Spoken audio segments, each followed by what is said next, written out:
Hi there, this is Victor Cook, the executive producer and supervising director of Stretch Armstrong and the Flex Fighters, which you can watch on Netflix. I was also the producer and supervising director of The Spectacular Spider-Man. And I want to wish all the fans of that show a happy 10-year anniversary. You are watching Kneel Before Pod. Kneel Before Blog presents Kneel Before Pod.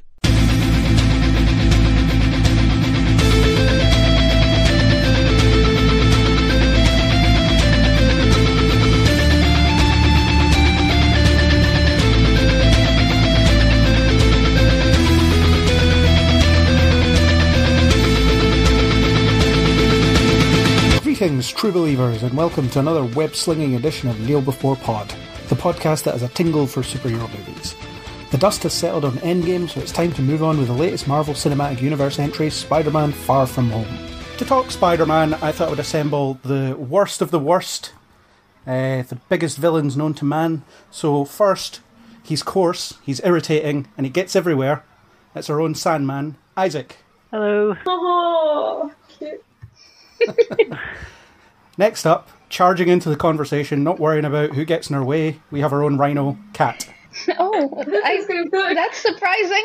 Well, This is going to be the best intro ever. Horny. next up, he always finds a way to make the technology work, even by zapping it. It's Chris or Electro. Whatever you want to be known as. Makes sense. Yeah, it does.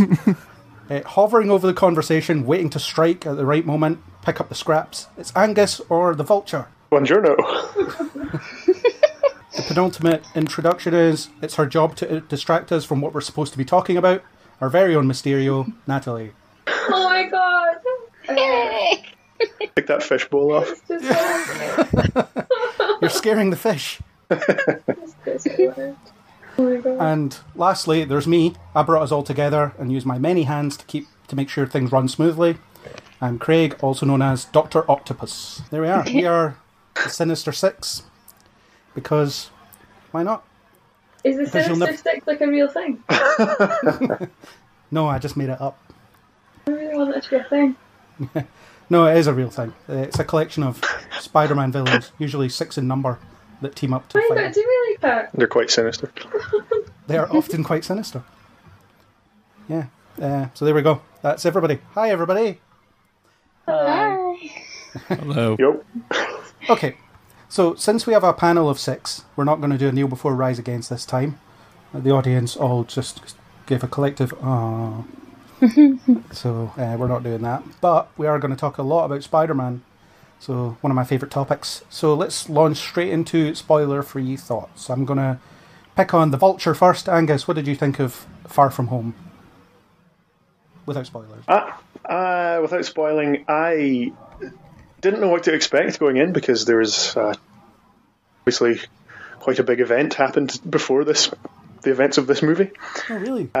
Well, there was that whole Thanos deal. And Dark Phoenix. yes.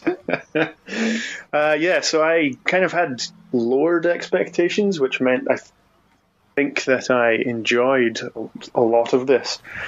But also, I think I recognise that it just can't live up to, or maybe I'm not ready for, the beginning of a new arc or saga. Okay. Kind of similar. I think I went in sort of, not really knowing, like, all right, we wrapped that whole, 22 movie saga up. Like, what else have they got to say? And I felt like it was really soon after Endgame for this to be happening. So genuinely, I didn't know what to expect. So I went in kind of like, all right, let's see what we've got. And I found myself really, really enjoying all of it. And I loved Mysterio, and I loved, sort of Spider-Man's emotional arc in this film. Yeah, I had a really good time, and actually, I don't mind that it came out so soon after Endgame now, because it was very much tied into that. So, yeah, surprisingly, I really, really enjoyed it. Cool. Isaac, what were your thoughts?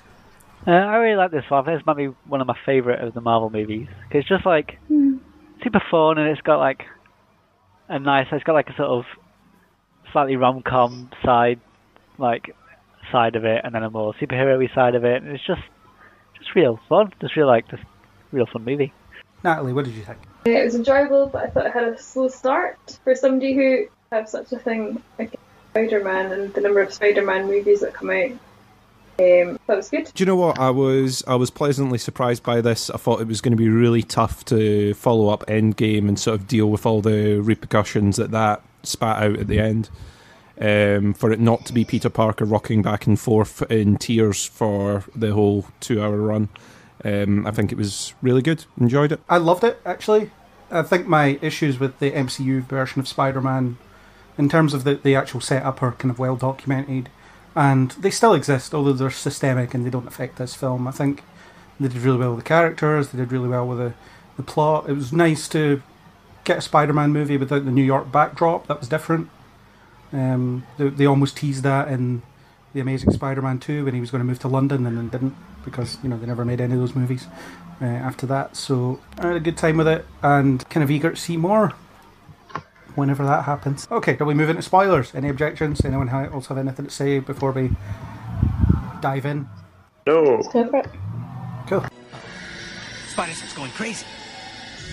Guy can't even sling a few webs in peace anymore. Ooh, What? I'm reacting to this noise. All right. Yeah. It's amazing what Craig can do with all those arms, isn't it? Well, pull a lot of levers. It's gross. I don't want to hear anything about that for the rest I of mean, the really impressive drum playing there, Craig, with your many arms. Well, it's what I was put on this earth to do. Also, they're extendable, so I can reach the fridge without standing up. It's best invention ever. Let's move into our Q&A section. Q&A. We have some questions from listeners. Or they're people anyway. I don't know if they're actually listeners, but they want to ask questions. So I'm going to go with a feisty one first of all, because that's fun. So Lee, who actually has his own podcast and was on this once, asks, 8th grade was the counter-programming release when Endgame dropped, and now Midsummer for Spider-Man. How important is it for filmgoers to support the counter-programming release too that week, or perhaps prioritise it during this Disney-dominated era? What? Okay, so the gist of it I is... actually really... 8th grade came out the same week that Endgame came out, and Midsummer came out the same week Spider-Man came out. So, do we have a responsibility as filmgoers to go see them, or make sure we see them, rather than let them be kind of drowned out by the Disney machine? Just watch as many films as you want. Carefully. I actually do really want to see Midsummer, and I wanted to go and see it, but obviously I still first. I will be going to see The corporate show. I actually haven't seen either of these films, mostly because I don't want to see Midsummer. It just doesn't seem like my thing at all. I didn't like Hereditary, so I don't think I'm getting much out of it. 8th grade I meant to see, but I just didn't, for whatever reason. I mean, I think the little guys deserve some love. I think it's difficult because these blockbusters will always kind of take over most of the multiplex screens, and it will be hard to cajole people to see different things in its opening weekend, when they could be seeing Endgame instead. I mean, I think if people have only got their one ticket for the month or whatever, then they probably are more likely to go off and see Spider-Man or Lion King or something like that that's out. Though Midsummer, to be fair, has been getting really, really good reviews, which I think will draw an alternate crowd to it. Because there will be people out there, I know it's difficult for all of us on this podcast to believe, that have got no interest in Spider-Man whatsoever. So, yeah, I mean, each to their own, really. It would be great if people could see as many of them as they like, but if they're making a choice between what they're going to see at the cinema or not, they might pick to see Midsummer on home screen rather than at the big show. It's really difficult. And it's up to the cinemas as well how long they keep these films running for. Yeah, is the other one. Them at all. If they run them in the first place, and if they don't run them, or if they do run them, I suppose it's like if the ticket sales are particularly low, or if another big blockbuster comes out and sort of around about the same time as Spider-Man, we know that we've got things like The Lion King coming out soon, so they're going to swallow up more screens. Yeah. I mean, a lot of it I think has to do with like sort of distribution deals, which like we as audience members are not necessarily privy to, with regards to Disney in particular. Now, like, to answer the question, responsibility, sure, but I wouldn't like to think of it as, you know, like an obligation. Ultimately, it is about what film you want to see. And if, you know, your only reasoning to go see a movie is, well, it's not Disney, so I'm going to go see that, then, you know, live your life, but that doesn't sound very fun.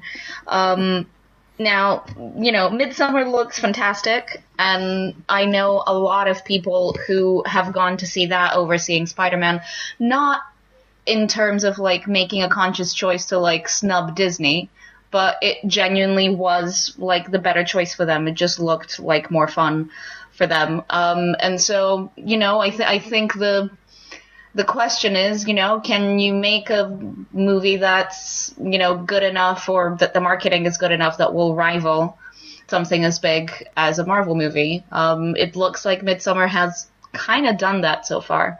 And that's great. But yeah, responsibility, sure, because ultimately our dollars, our pounds decide what, you know, people will keep making, what studios will think we like. But also, like, you know, I don't know. I like Disney movies. I like Marvel movies. I think they're fun. I really enjoy them. So, you know, does that make me a corporate shill? Maybe. Shrug. We're all part of the problem. I think it's unfortunate that the studios, you know, they've worked out the equation of the budget bucks to box office bucks equation, and it's just kind of the relentless march of the way cinema's going. But I, for one, welcome our new Disney overlords.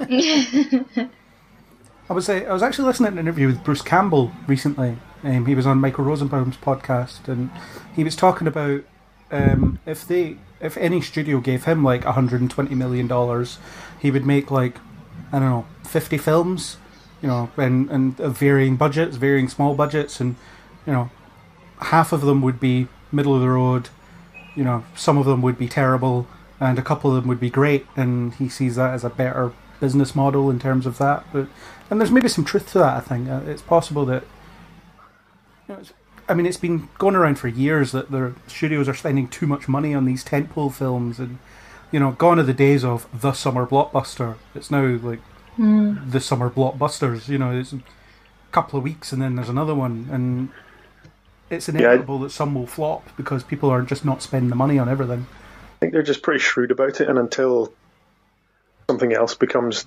the best way to make money from movies, they'll keep doing this.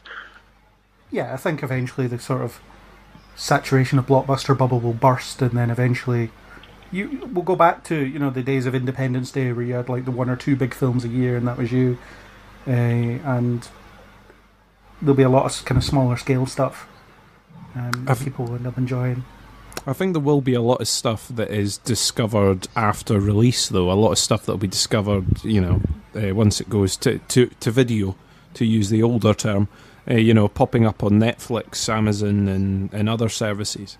Because that's happened with so many films, and it still does happen, that people suddenly go, oh my god, have you seen this? You know, and it maybe only got a cinema screening for a few weeks, but suddenly it takes on a life of its own.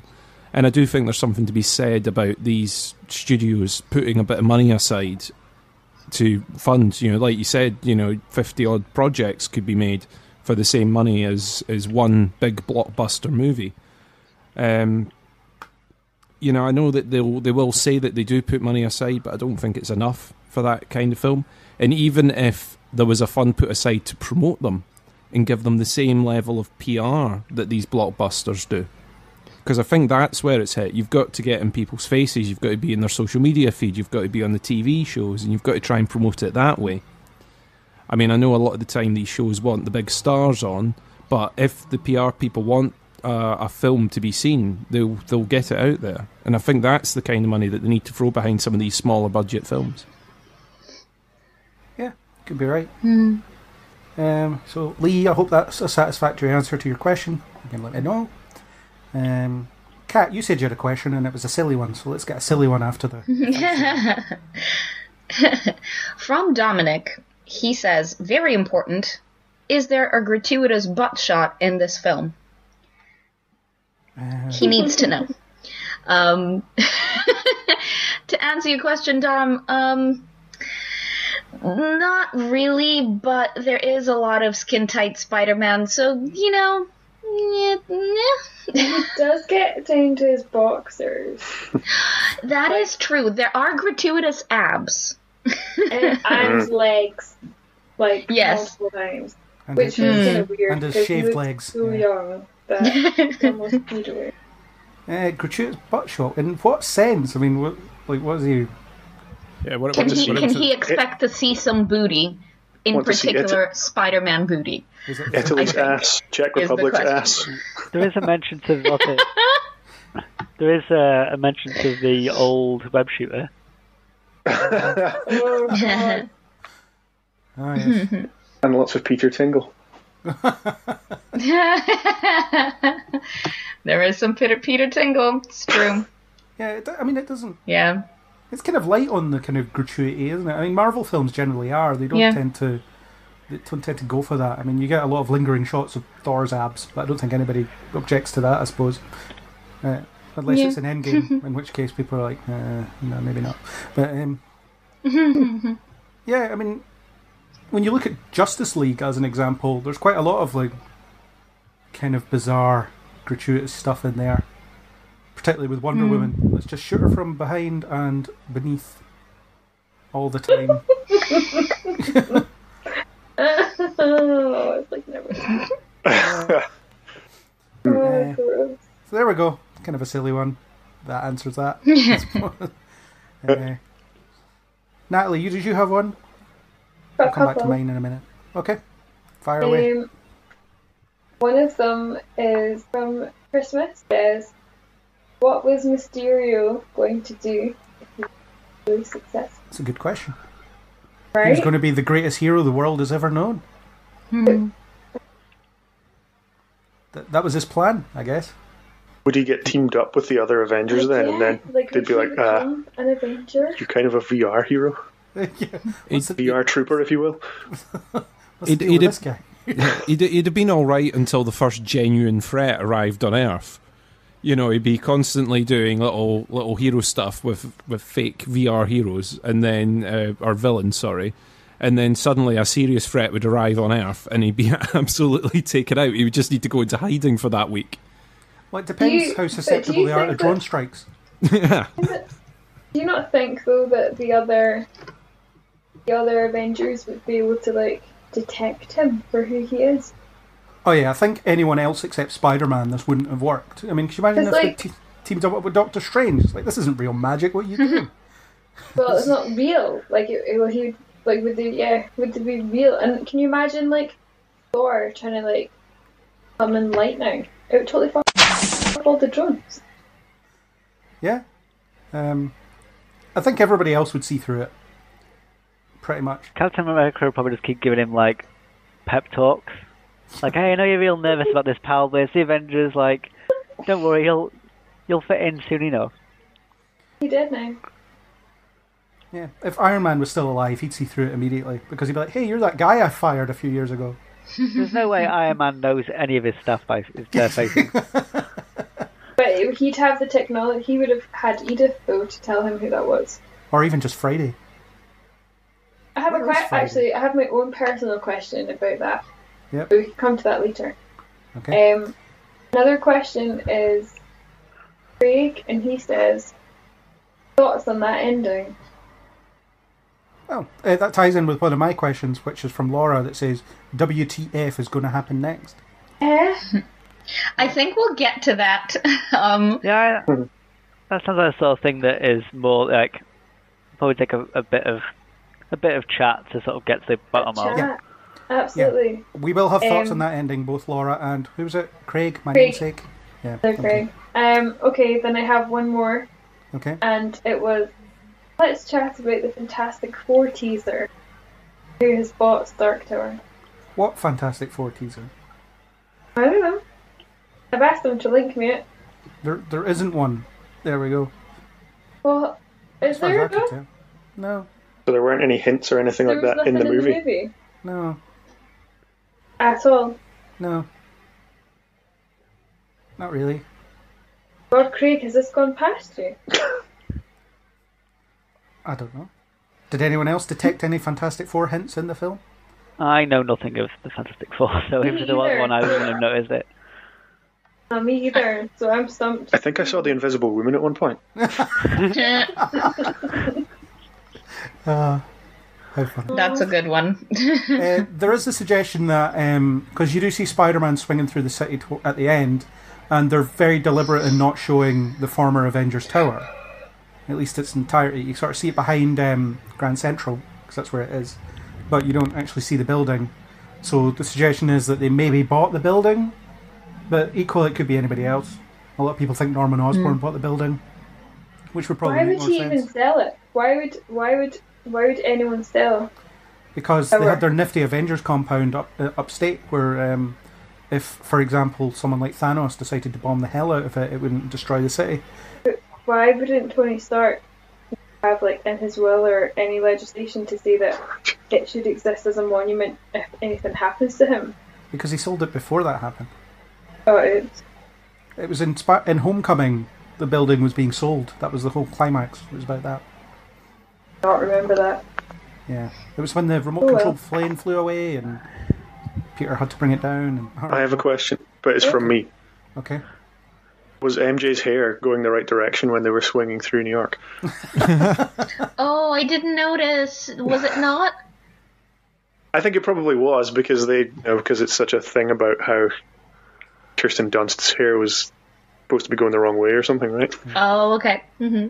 When you said was MJ's hair going the right direction, I was worried about what you were going to say next. The real problem is J. Jonah Jameson's hair going in the right direction? I suppose it's going in the right direction for someone that's getting old. It's retreating. Going down. Are you wanting to know about the alleged Fantastic Four teaser?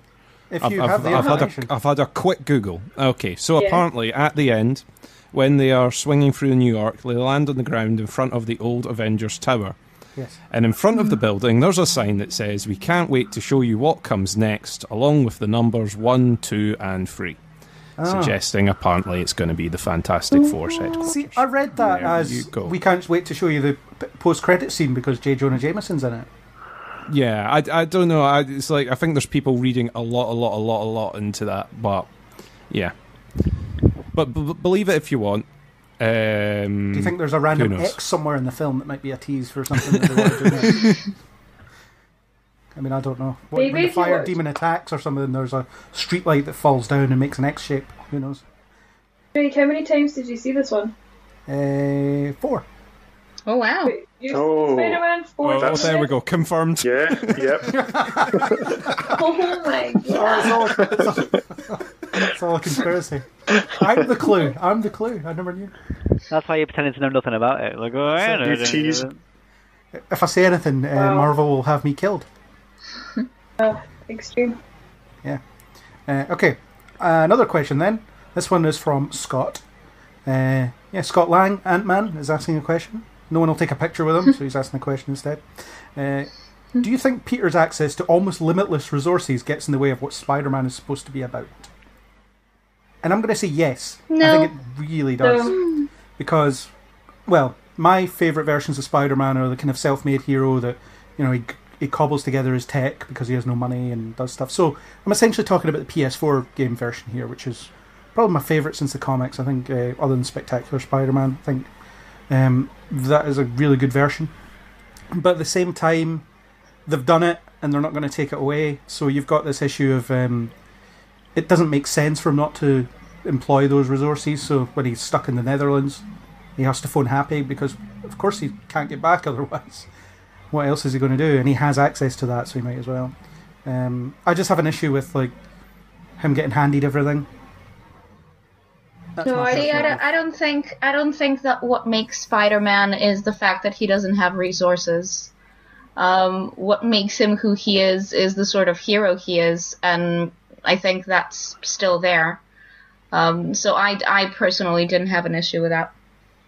I think it's definitely here in this film, and sort of reaffirming his values and things like that they do throughout the film. But I still have problems with everything that kind of surrounds him in terms of, you know, all the other superheroes are clamouring to help him out, and Nick Fury, or not Nick Fury, is, you know, really looking for his help because... Hasn't it been that way since his introduction into MCU?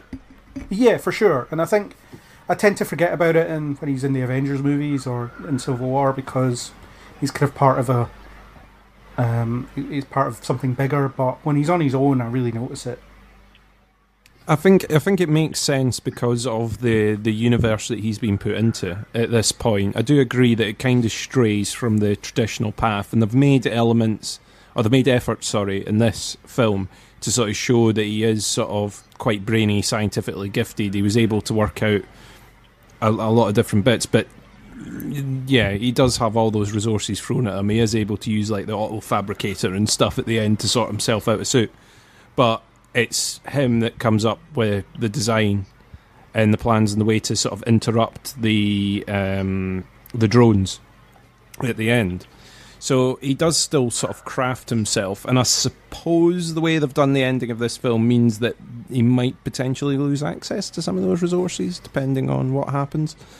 So, yeah, I kind of half agree and I half don't. I think in this universe, you've just got to accept that this is the way he's been set up. It would be really difficult to go, oh, well, he didn't call anyone at this point. I mean, even when he was sort of hopping between countries earlier on, he jumped onto the roof of the train and he got that. He didn't instantly go, oh, well, I need to get across the country. I'll call Happy and fly now. He didn't do it until he was genuinely 100% stuck. And at that point, he called for help. And at that point, he didn't know who he could trust anyway. Mm-hmm. Yeah, because his phone's been tapped or whatever he thinks it was. So, yeah, that was a smart decision, a very independent decision. And that's something I want to see more of from this version, for sure. I really liked that he had all these resources to hand, and it felt like a gift from Tony Stark that he got to just play around a little bit. Because a lot of the movie is him dealing with his loss and mourning Iron Man, but it's also him trying to wrestle with responsibilities from his superpowers and just trying to be a normal kid. So it's kind of like having those resources, particularly when he's on that plane making his own suit, affords him a little bit of like choice, because he doesn't really have much choice in anything else. And then the choices that he does make, different parts of the film, kind of regrets. So quite liked that he had all these things to hand. Felt like a nice little token from Iron Man. I don't think I mind that he has access to stuff. It's a connected universe, so you can chat to other superheroes and other sort of intel people, and it seems to make more sense that he wouldn't want to go it alone, because he'd want to chat to all these people who've done it before and a bit more experience. So it makes sense in terms of like this Spider-Man who, well, I suppose, I don't know if comic book Spider-Man also does this sort of thing where, you know, he has a lot of like the Avengers and stuff that he can contact for help. So I quite like that he is making use of it, as opposed to you were saying it doesn't make sense for him not to call up for help in this world because he's an Avenger, so why wouldn't he? Yeah, he's typically a loner in the comics. I mean, it does change here and there because it's comics, but on the whole, he's a solo act. He does his own thing. Doesn't kind of too proud to ask for help most of the time, really. Thinks he can solve everything on his own, or it's his duty to solve it on his own. Yeah, so just me that kind of has issues with the whole setup. Kind of agree with what the guys have been saying. I think that he fits in kind of with the way that he's been used in the MCU so far, and then as Chris said, you know, maybe if he kind of has to go on the run or something after this movie, maybe we will get to see the kind of him having to rely on himself and his own resourcefulness in a future film. Well, yeah. It might be that people just can't openly support him in the way that they have up until now. I don't know. I don't know if he's quite going to be forced on the run, but yeah, he's not getting support. I mean, if he has ongoing access to a drone army in future films, I might think he's slightly overpowered for what Spider-Man is supposed to be. But yeah, it's, you know, a bit of common sense element. Yeah.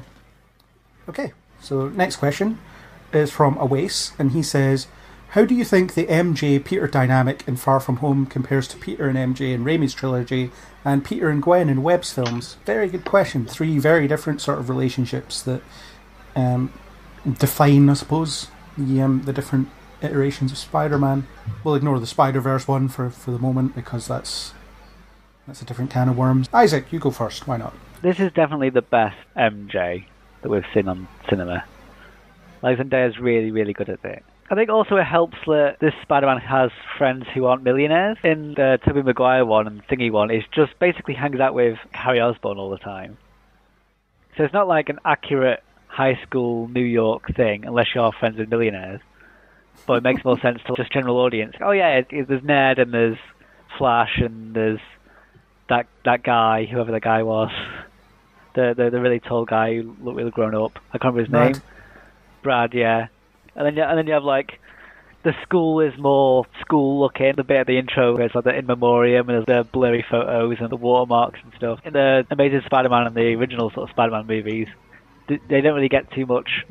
It's mostly Peter Parker and then Aunt May, or whoever the villain is that he's friends with for some reason. Like, he's just friends with Doc Ock. So I think this is the best, or at least the most relatable teen group that we've seen in a Spider-Man movie, or a live-action one. Yeah, I agree with you that this version of MJ is great. I always had issues in the Raimi trilogy because there's something very almost toxic about that relationship, and in the way that, certainly in the second and third one, MJ wants everything to be about her, and kind of Peter gets dragged along with it and doesn't really speak up for himself at any point, which is, it's a bit odd. And I think the Peter and Gwen relationship in the Amazing Spider-Man films was really well done.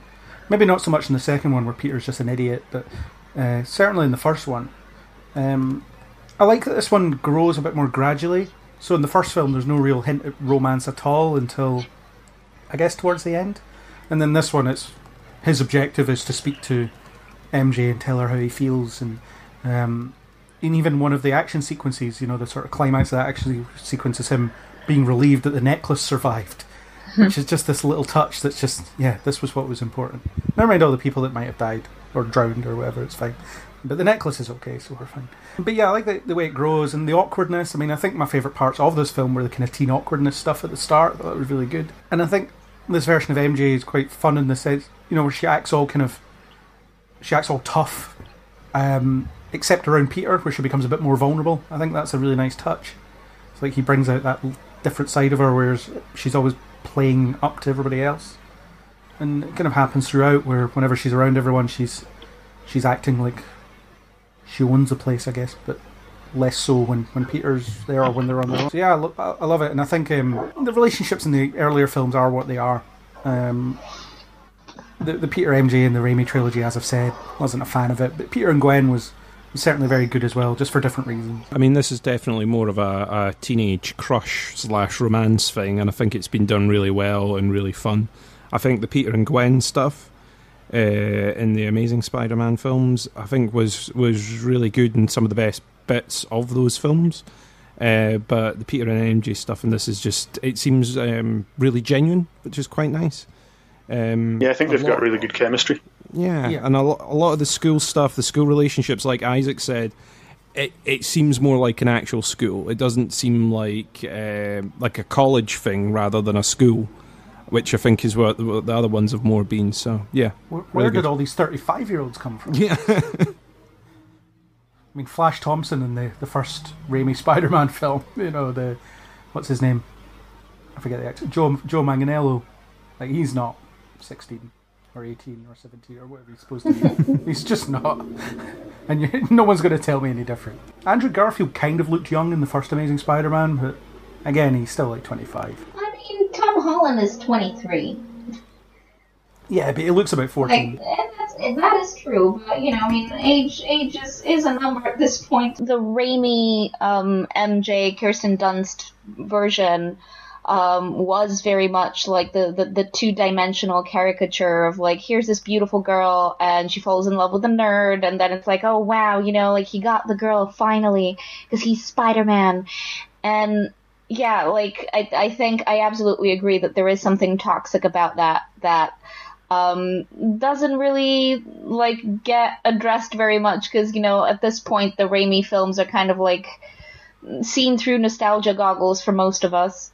But yeah, Zendaya's MJ is awesome. She's very much like her own person. She has agency. She is herself first before she is the love interest.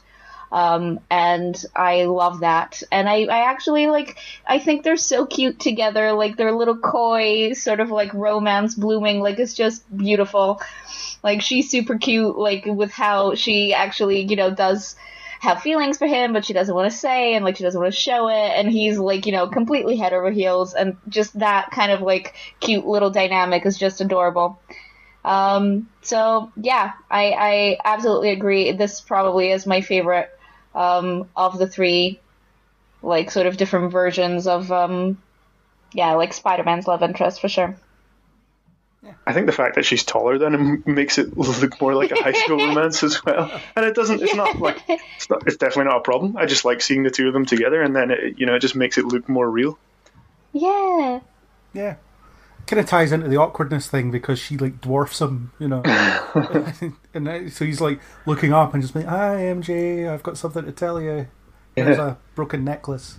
Yeah, so this is way better because I feel like this cast is a bit more of an ensemble than you've had in previous Spider-Man films. And obviously different characters come in and out. Ned, for example, has way less to do in this film than he does in the previous film. It kind of makes sense, but everybody kind of bounces off each other really well, and you get the idea that they've spent some time together. They've been through the ups and downs of school and dissolving and coming back to life. They have that dynamic, and it's good fun, and having MJ as part of that. And I don't think I ever had the opportunity to go away on a summer holiday with a school or a class, but interesting conceit. It's something that we commonly do in Greece. So it didn't really seem that out of place for me. My personal experience was a little bit different because I went to like an international school in Greece. But generally speaking, like students in Greece, like in their last year of high school, will get an option for like a school trip, either sort of like on a Greek island or something, or abroad. And often they do pick places like Prague or Budapest, or like just like an equally beautiful European city.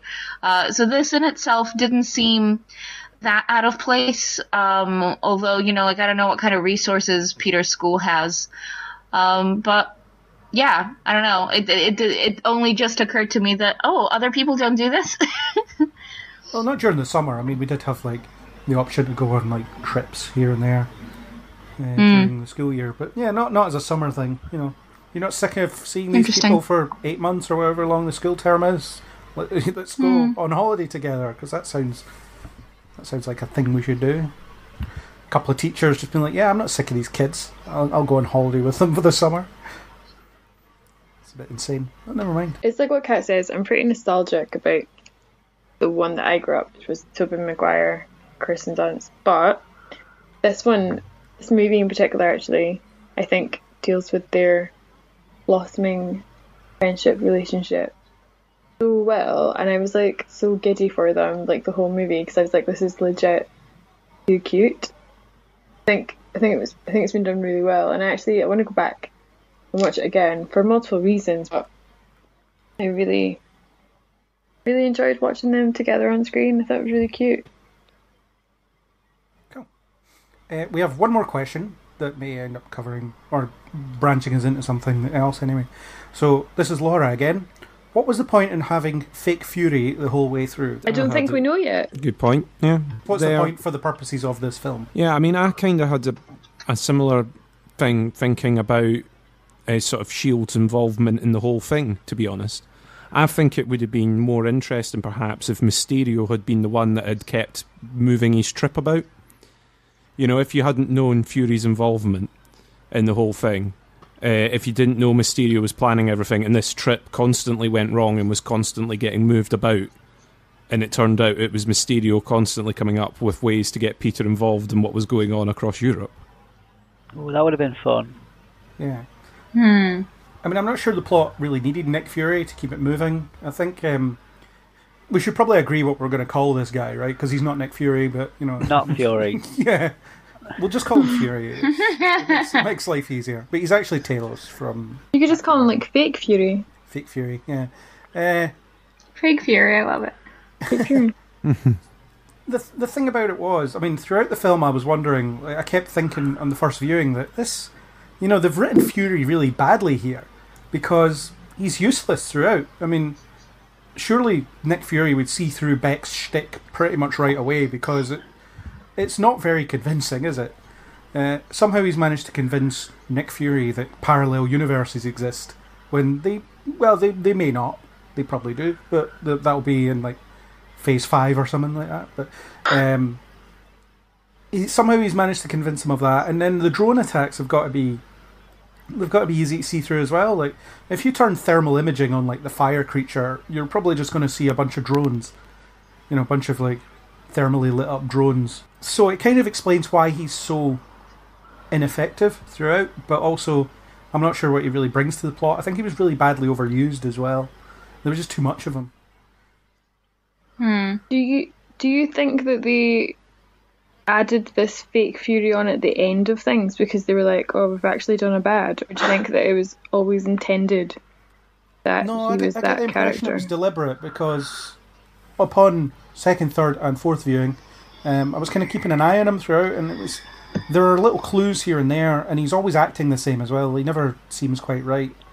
The two clues that kind of point to his real identity is when Peter asks, you know, he lists a bunch of heroes that could do the job instead of him. Yeah. And don't invoke her name. Yeah, don't invoke her name. That was the other one. And then they're talking about Kree sleeper cells later on, and that's a weird thing for them to talk about.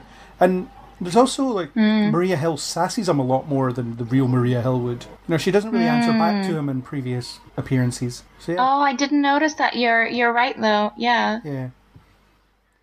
So I thought that something was up throughout. I mean, I kind of thought that it was Mysterio's doing throughout. You know, every time Fury would show up, and it's like, well, he'll be an illusion or something like that. And I mean, he was, but for a different reason. It just turns out that Talos isn't that good. Do we just have to wait to find out why Nick Fury was elsewhere? Yeah, I mean, maybe he just fancies a trip to space. It's on holiday. Yeah. He was far from home. He's probably trying to bring a new Avenger back from space. But who lives in space? Who doesn't live in space? We all live in space, technically. Oh, and that space. Who is he out there trying to get? Wouldn't mind seeing him and Star-Lord in a movie. That'd be fun. I think it would just be Fury getting exasperated by him the whole time. Yeah, just like a buddy cop movie, but where only Star-Lord thinks they're buddies, and like Nick Fury's just having the worst day of his life. Well, there is talk about we need to be ready for the next big threat, so maybe he's just out there seeing what's about and trying to prepare for it. They've received a signal. Yeah. I don't know. I think the way it's been edited gave them the option that they could have backed out and just not done it. I don't know if it's because they were still trying to finalise what they're going to do next. So they were like, okay, well, we can play this either way. Either it's Fury's back after the snap and he's a bit rough around the edges and not up to his usual standards, or we're going to do it where he's actually Talos. You know, I don't know if that's how they had left it or not. Just to me, it seems kind of deliberate. That's why I kind of feel that doing these things in post-credit stings is a bit weird. You know, it's like, as much as I can be a fan of the little surprises you get in the post-credit stings, if you just watched that film and you didn't watch the credits at the end, because if you watched the actual, you know, theatrical piece, you go, oh, well, Nick Fury's just not on his game. You know what I mean? That's how you leave that. Yeah. If you watch the actual film, if you don't sit there and go, oh, right, well, I'm going to watch for the extended cut of this film, which comes after these credits have rolled, then, you know, it's not in there. I'm all for little teasers for future films and stuff to be in there, but it seemed like a bit of a weird plot point to sort of put in there. Yeah, well, explain part of the movie. Yeah, let's explain the movie in this bit. And I mean don't get me wrong, take anything away. by No, not it doesn't. knowing It doesn't. It doesn't take anything away by not knowing it. But at the same time, like you've said, you put these hints in, you put these bits and pieces in, and then confirm it in the post-credits thing. Yeah. Yeah. Anyway, it's almost a completely different discussion. The whole, should post-credit scenes count as major plot points? And I mean, they were used. They were used in Captain Marvel going into Endgame. Yeah. That was all done via post-credits. Yeah. Yep. But then she just turns up in Endgame and no one really cares. It's fine. Same as Scott Lang and Ant-Man and stuff like that. So it's all, all those bits were all done off-screen in terms of the actual film release. Yeah. Apart from the credits. I mean, Isaac, you'll remember the conversation that was had with Aaron, who's not here, and some other people outside of the cinema, where we had a bit of a debate over, can't they just end the film within the film kind of thing? But it's kind of my view that they do end the film in this film. You do get the happy ending of Peter gets the girl and he gets to go and show MJ what it's like to swing around the city while being attached to him, which turns out terrifying, as you would expect. And then you get these kind of buttons that set up other stuff. So like the post-credit scene with Jameson discrediting him and stuff like that. That's it's kind of an ending, although it could just be the opening scene of another film. It's just kind of, I think the film does begin, middle, and end without those credit scenes, for me anyway. I was expecting far lighter of a post-credits thing, because it's at the end of a chunk. But it's also the sort of thing that everyone knows Marvel do post-credit stuff. If people are saying, like, oh, I didn't know we had to wait till the end to see the extra little bit, it's like, well, they've done this in, 20 movies. It's kind of obvious they're going to do it. So everyone still sits around and waits anyway. So the people who didn't stick around to watch the end bit probably not that interested, because it's like, well, they're probably just set to watch a Spider-Man movie and they go, oh yeah, I'm just swinging around the movie at the end of the film, whatever. They're not going to worry too much, oh, I missed some speculation. It'd be a bit odd if you'd be someone who's super following the sort of ongoing storyline of these movies to not know that every one of them ends with a cliffhanger teaser to the next one. Yeah. And for those people, you get your ending as well. You get the the Spider-Man gets the girl and swings off into the proverbial sunset, and that's fine. It's a good ending. So that was our last question, other than the stuff about the ending, which we will get to.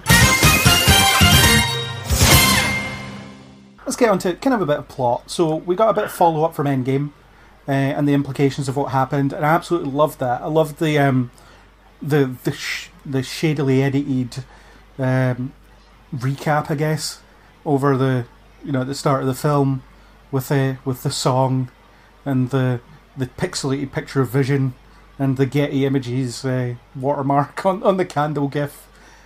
I thought that was great, and you see the band reappear during a basketball game 5 years later. I love that, and even the little references to, oh yeah, there was other people living in my apartment when I reappeared, and that took some explaining and all that kind of stuff. It's just, I mean, it doesn't dwell on it too much, which I think is the right thing, because it's a light-hearted film. I think if it, gone too depressing with it, it would have been, well, very different. But I love the way they addressed it. And you've got Brad, who's 21 years old rather than 16, but he's still in that class for some reason. Yeah, I thought that was kind of neatly done, of sort of explaining what it's like going back to school and suddenly all the kids that were, several years below you are suddenly all grown up. Because you can imagine that would be a bit weird coming back into that. I mean, the thing is like, were they ever really going to cover the real repercussions of Endgame in the way that people said, like all these people suddenly coming back at once and there being no food to feed them and no houses to put them in, and the absolute mess that would be left when that comes back. And for Spider-Man, their solution was, their solution was, none of this happened. It's absolutely fine. Move along. Move along. Let's just not dwell on it. Let's just say some time has passed and we're over that now. It all got sorted out using paperwork. It's fine. Yeah. There were no arguments whatsoever when everyone came back. It's all fine. So, yeah, I mean, I kind of like the little recap, but yeah, I think some of the repercussions were absent. Yeah, and the wink to the camera of, it's time to move into the next phase of our lives. And are the Avengers even a thing anymore? What's the plan? It's the this is all the questions that everyone has, and it's, guess what? This film ain't going to answer them. Yeah, you're not getting anything until Comic-Con happens and we do a big panel. I get that some of that was covered. I mean, I liked a lot of the repercussions, seeing the band getting done, and they mentioned later on the school teacher when he's on the plane and he tells Peter that his wife pretended to disappear in the snap. Had me absolutely hooting. It's like, that poor guy. It's like, of course that happened to him. Poor Mr. Harrington. I love Mr. Harrington. With his camera that falls in the water, and he goes through so much in this movie. Really it's just so tragic. It's such a shame. Brilliant. Anyone else on the Endgame implications? Do you think they handled them well or poorly? Or with the single viewing I've had, I don't know if I'm completely satisfied. Like, it had like a couple of really interesting moments. Like all the band kids like blipping back during a game, and just like that sort of thing, like seeing some of that, yes, but a lot of it is kind of dismissed a little bit as comedy. It's just kind of like, oh, haha, like some of us are 5 years older, like what do you do?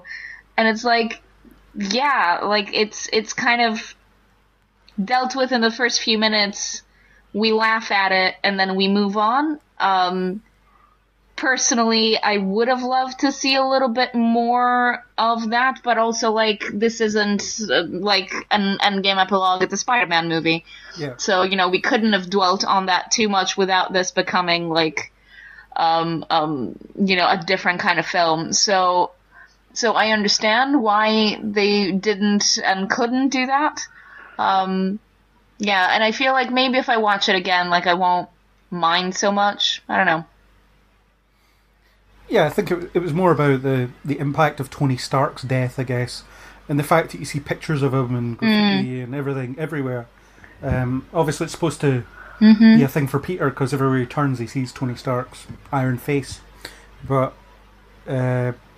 also, the world is kind of celebrating him as a big hero, because I guess it was him that made that ultimate sacrifice and made everything right again. But yeah, there's a lot of minutiae to sort out, for sure. And I guess you get the sense it's an ongoing project with May working at that kind of homeless charity thing, where she gets Spider-Man to awkwardly speak to the crowd, because he's not very good at speaking to crowds. It's like, thanks, Miss Parker, for having me. Can we talk about the problem with blips? Yes? Go on. So, in a really interesting conversation, especially at the cinema a couple of days ago when we went to see the film, me, Gus and Kieran were talking about things like what would happen if people blipped back when they're in various places. So what about the people who are in planes? Well, I'd have thought about that. So what about the pilot? What if people had since died? Like, what about, how, like, at the end of Endgame, there's, like, a helicopter that crashes into a building because the pilot goes missing? Yeah. Like, what about that guy? Well, I guess he's still where dead, does he and the pilot's back? okay. Yeah, but the way I thought about it was, so it's the Hulk that snaps his fingers. Spoilers for Endgame. I mean, if you've not seen it, why are you here? So it's the Hulk that does it. So you would think there would be a bit of premeditated thought that goes in, because there's all this talk about just bring everyone back, nothing else. And he's like, yeah, cool, got it, no problem. So you would think you'd be like, okay, these people were in the middle of the Atlantic Ocean on a plane, so I'll just shove them somewhere, like on land somewhere, and it'll be fine. So you'd think they would just reappear somewhere. I mean, obviously not in the middle of the air and then fall to their deaths. So that's the way I thought about it. But they would, what about if you appear in front of a bus on the road that you were crossing when you blipped? Well, you think the Hulk would just be like, I'll move them at the pavement. But how can he move all these Well, people yeah, to but the he pavement? didn't do that, though. Well, we Like, don't how know. can he do that? Well, I think He there was a didn't, bit- because, like, what we saw in Spider-Man is people blipped right back where they were, Right. when the first snap happened. They just reappeared exactly where they were supposed to be, and May said she blipped right back into her apartment. Yeah, So, Yeah. where possible, but in the sense of, wherever they were. No, it's not where possible. It is like everyone has blipped back to where they were at that point. Mm-hmm. So if you've got people in a plane... Yeah, I'm not going to assume that Hulk did a thing if it's not, like, if it's not on camera, it didn't happen. Like, well, that's my headcanon, anyway. Yeah, I mean, all the people that were on the plane when the pilot disappeared and the plane crashed into the ground are gone. However, anyone that blipped out of the plane, did they appear on the ground later? I don't... Oh, yeah. No, they wouldn't. I think if they're blipping the exact same place, reality... It depends, because, like, the band weren't in any danger where they blipped back, apart from, like, being hit by people playing basketball or whatever it was that was going on. Someone might have a bruised face. You know. So someone's got a bruise, whereas putting someone back in front of a bus or several thousand feet in the air would do them. Depends on, like, if you were in the middle of climbing a massive ledge and you were swinging on a rope, if you suddenly come back, all that sort of stuff. I don't know. I think that the rule that they're saying is that there's a bit of intent in there. Because, like, when Tony snaps away Thanos' army, the presumption is that he didn't snap away Gamora at the end, because he knows that Gamora is good at that point, or Gamora's turn. So there's got to be, like, some form of intent in there when they do the click and the snap. Yeah, but one of the what's going to run through Hulk's head? He's just going to go bring everyone back. It's not going to pass through their head to try, and what do you do? Try and imagine that everyone is in a safe space, because how do you do that when 3 billion people have disappeared? You very quickly think of some really snappy legal wording that the stones can't get out of when they bring everyone back. I mean, they are just magic stones, so, you know, it's probably fine.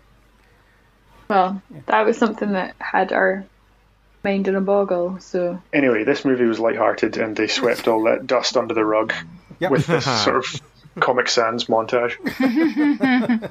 Yeah, so... Well said. Yep. The bulk of the movie is the trip around Europe. You know, Spider-Man takes a trip around Europe. It's... I did and still do kind of have my issues with him. You know, I'm going to leave the suit at home because I don't want to be saving people's lives while I'm on holiday. That was a problem for me. But then as soon as he gets to Venice and people are in danger, he leaps into action, which is what Spider-Man does. Fine. So it's like, maybe he's trying to forget about his responsibilities, but then he can't. I quite like that. You know, it's the... I guess he's fooled himself into thinking that he can be... You know, he can have that kind of apathy when he just can't. So I like that. That was good. As soon as water creatures show up, he's like, right, what can I do? I'll shoot them with my webbing. Well, that's rubbish. That doesn't work. I agree with what you said earlier about taking him out of New York as well. I think it was good to see him in all those different settings, and then it made when he returned to New York feel like a proper sort of homecoming, because you'd see him back there again. You know, rather than having a whole movie set there, it was like a sort of triumphant. He got to swing about in the skyscrapers again. Yeah. And I thought they handled the Spider-Man-ness of it all as well. I can't be seen as Spider-Man in everywhere that my school trip is, because people will know. I mean, people should already know, probably, because he's not very good at keeping his secret. But I like that they addressed that. It's like, yeah, let's get you this kind of identical costume, but in black. That should fool them. Although Ned is really good at viral marketing. He says the word night monkey once and suddenly it's everywhere. Just rebranded it. He went home, he set up a Facebook page and everything for it immediately. Got a little promo army behind him. I need to get a Reddit about this because everyone must know. Sort of. That's why Ned didn't have much to do. He spent all his time on his laptop viral marketing. Yeah, making up legends of the night monkey across Europe. I think, like you say, it was actually, as much as, you know, we've made the joke about him sort of going off on holiday and not staying in New York and you know, dropping his responsibilities. It seems like the kind of thing he would do to try and clear his head, to try and escape and get away from it, like he's earned it, sort of thing. And the fact that he then gets, you know, as soon as there's trouble, like you've said, he jumped right in. Even though it severely risked his identity getting blown almost immediately. So, you know, living in London, every time that I watch a movie where London is destroyed, I'm like, well, here we go again. All right, let's watch the London Eye and the Westminster Abbey and, you know, Big Ben, like, get destroyed, sure. So So, this one focused on mostly Tower Bridge, the Tower of London, and I have to say, that's kind of unique. So, thanks, I guess. But also, poor Venetians. Yeah, Venice got... A tiny bit, yeah. Venice got roundly screwed. Yeah, I felt quite bad about that. Poor Venetians, man. That was a lot. And there was a gonna happen anyway. Square in Prague that kind of got a bit singed. Yeah.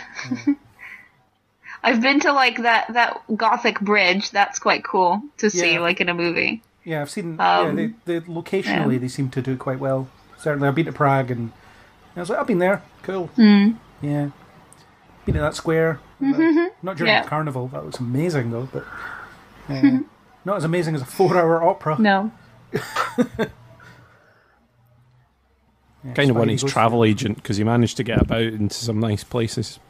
I need to travel Europe more myself. Yeah, just get Nick Fury to plan your trip with Dimitri. With Dimitri as my coach driver. Yeah, that's brilliant. Yeah, it's a bit different, and it's something you don't see in a Spider-Man movie. And I was worried about how they were going to address the whole Spider-Man suddenly in Prague. Peter Parker's also in Prague. No, but it doesn't get past MJ because she, spots the webs. I don't know if they'll do something like that again. I mean, I suppose this version of Spider-Man spent very little time in New York when you think about it, because he kind of cuts about Queens most of the time in his first solo film, and he's in Germany, he's in space. So. He even did a day trip to Washington in the first one, so it wasn't all sort of round about his neck of the woods either in the first one. I mean, he's you getting a pretty big passport as Peter Parker. Yes, he gets around. He does get around. And with great power comes a great holiday. Yes. What do we think of Mysterio, though? Spoiler alert, he's the villain. Remember coming out of the cinema, one of the hot takes from someone was... I told you Mysterio was going to be a villain. It's like, hang on a minute. You figured out that the villain, the Spider-Man villain, known for trickery and illusions, you figured out he was not on the level? Well done. Well done, you. The only disappointment I had with Mysterio was there's no jokes about his fishbowl head. Not a single one. Right? Yeah, that outfit is ridiculous. I love it. I do love it's actually an amazingly comic accurate costume.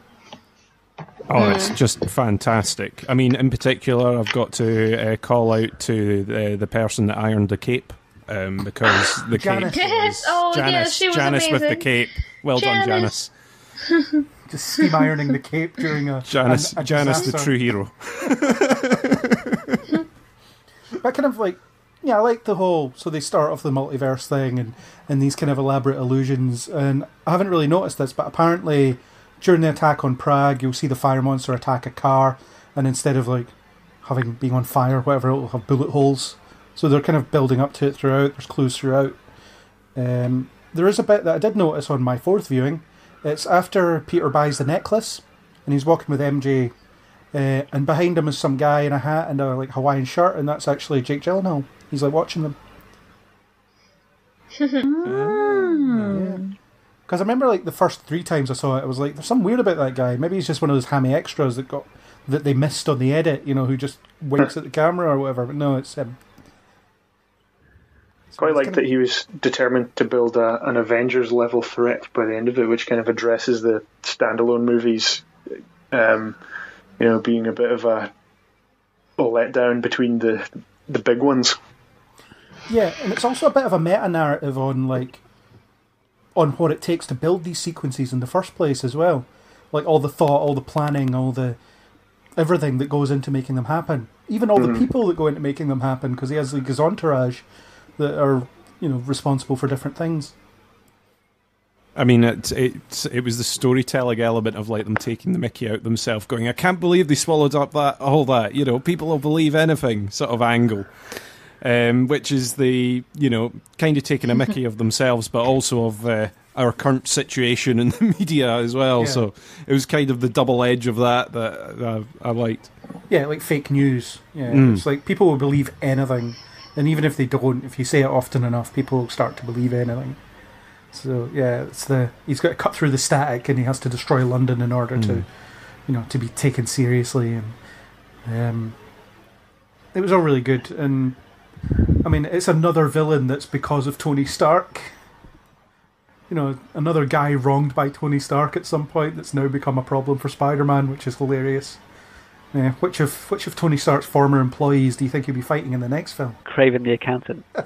Just imagine him hunting for those numbers, hunts through the numerical jungle. I think Mysterio is the best Marvel villain, just because he's the most entertaining. And I remember saying on one of the podcasts ages ago that I was always disappointed because Loki never did any tricks.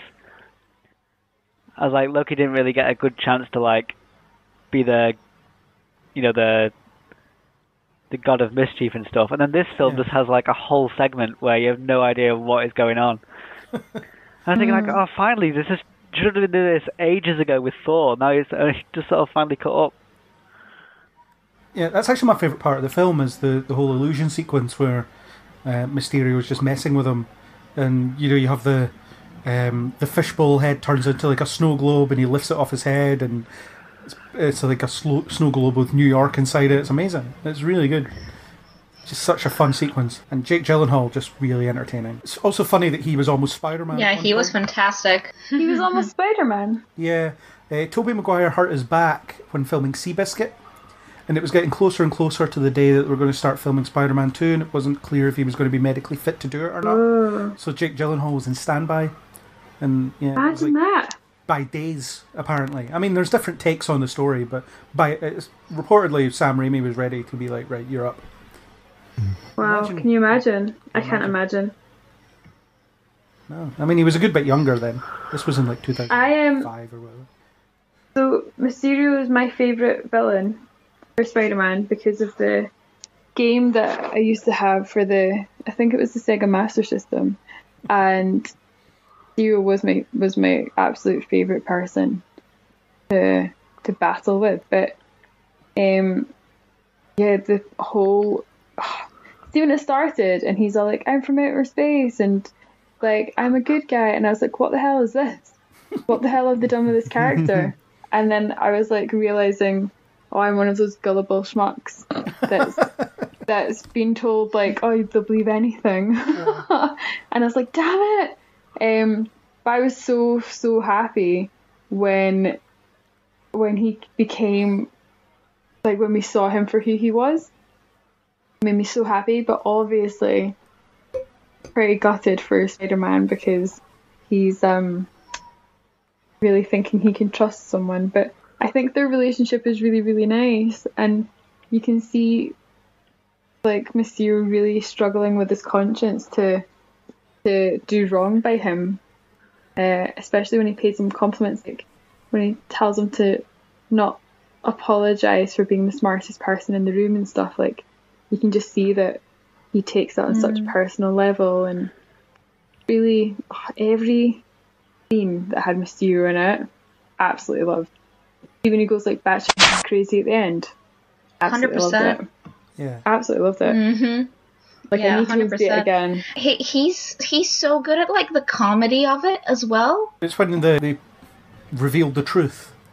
And he just stands up in the bar and gives a toast to all these people and tells them all information that they should already know. But that was a bit superfluous. Well, it works. I needed a reminder. It tells us what's going on, but also it seems like it establishes his ego. It's I'm really impressed with myself and everything we've done, and it's so look at everything I done. Oh, here you, Mr. Iron Man 1 guy. Well done for everything you've done. I mean, that is a deep cut callback. Imagine that actor wasn't available. That'd be hilarious.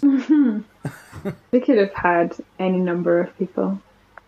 How do you think they all felt about going from being disgruntled working for Stark, and then they end up working for this guy and he just ends up shouting at them and calling them out and aiming drones at their heads? See, that's a really great bit when he's like, are you really going to make me kill a kid? And he's got 3 drones pointed at this man's head. I'm like, oh, this is just the most insane man I've ever seen in a film. that's the thing. I like that he doesn't have any ill will against Peter as well. Once he gets the glasses, he's done with them. Like, that's it. I don't need to worry about you anymore. I'm off to destroy London. I don't have to worry about Peter Parker anymore. And then as soon as he finds out, he knows the truth, I have to kill him. Great. He reminded me a little bit of Christian Bale in American Psycho. That sort of level of like nuts. Yeah. And just like that really unhinged and a bit like hyper intelligent. I thought you were going to say Christian Bale on set of Terminator. That too! Why not just Christian Bale in all of life? Christian Bale, this guy. Oh, good for you. Oh, brilliant. Just wandering around yelling at one of his underlings. Yeah.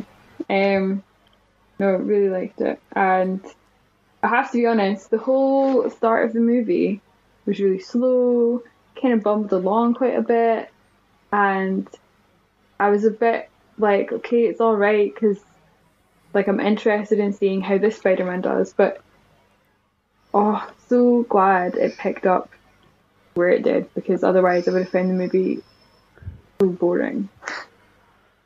Yeah, So I was enjoying all the teen for stuff up to Mysterio. that point. It was quite fun, but yeah, it definitely does shift gears when Mysterio. I thought there was a bit too much, and they obviously tried to cover a lot of different areas because there's a lot of fallout from the previous movie. You know, like that's already been discussed.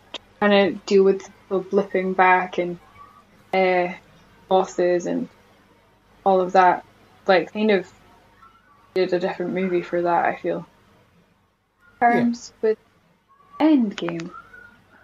But In summation, it was good. it was good. I will go and see it again after I've seen Midsommar, so There you go. Supporting the counter programming. Good for you. I already checked when it's on. It's on at Cineworld like 3 times a day for like the next week at least, so we're good. Yeah, we're good. Yeah. If you're planning to see it, then fine. Yeah.